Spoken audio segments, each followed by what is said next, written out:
In the heart of Africa, a military man once transformed himself into an emperor, not by revolution or tradition, but through sheer ego, delusion, and a disturbing obsession with Napoleon Bonaparte.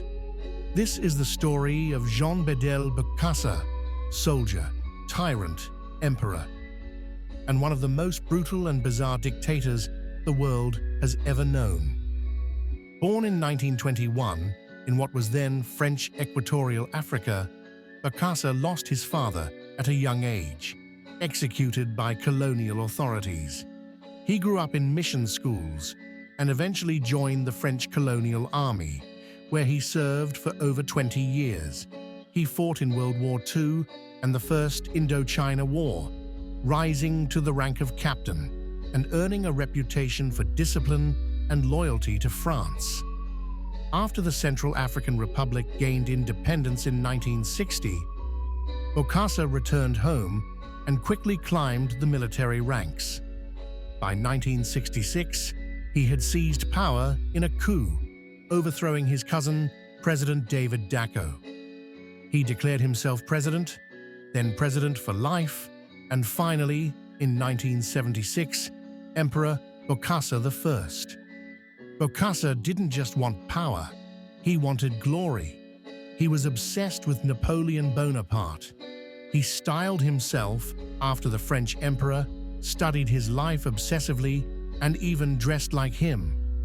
And in 1977, Bokassa staged one of the most extravagant and absurd coronations the modern world has ever seen.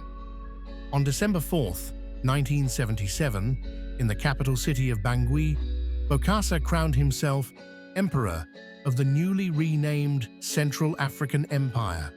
The ceremony was modeled directly after Napoleon's 1804 coronation.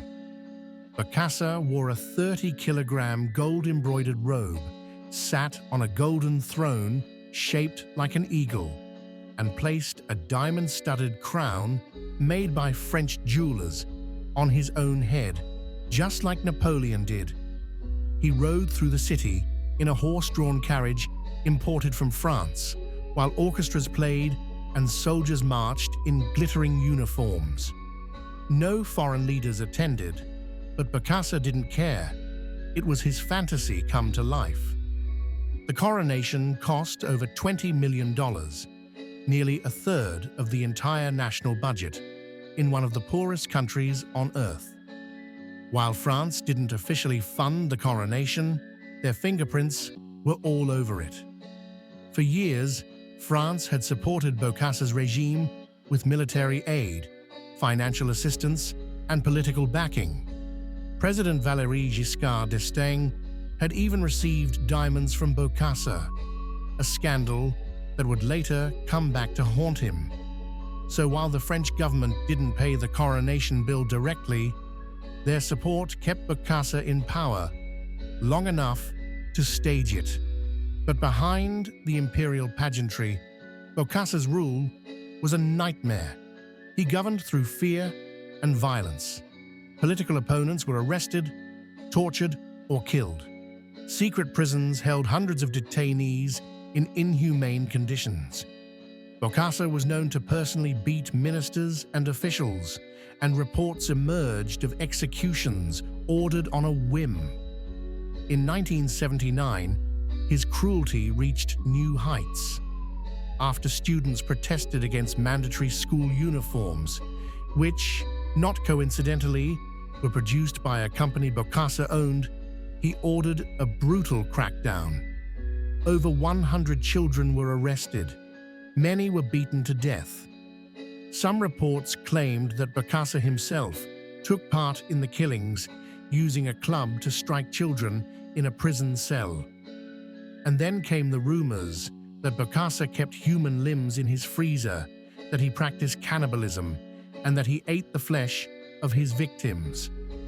Though never conclusively proven, these allegations shocked the world and painted a picture of a ruler who had completely lost touch with humanity. After the massacre of the schoolchildren, even France could no longer ignore what Bokassa had become. In September 1979, while Bokassa was on a trip to Libya, French forces launched Operation Barracuda. They invaded the Central African Empire, overthrew Bokassa, and reinstated David Dacko as president. Bokassa fled into exile, first to Ivory Coast, then to France, where he lived in luxury in a French chateau. In 1986, he returned to the Central African Republic, was immediately arrested, and put on trial. He was convicted of murder, embezzlement, and treason, and sentenced to death. But the sentence was commuted to life imprisonment, and Bokassa was released in 1993. He died in 1996, still claiming he had been chosen by God, and even describing himself as the 13th apostle. Jean-Bédel Bokassa's legacy is one of horror, vanity, and delusion. A man who crowned himself while his people starved. A dictator who idolized Napoleon, but ruled more like a mad king. A cautionary tale of how absolute power, left unchecked, can spiral into absolute madness.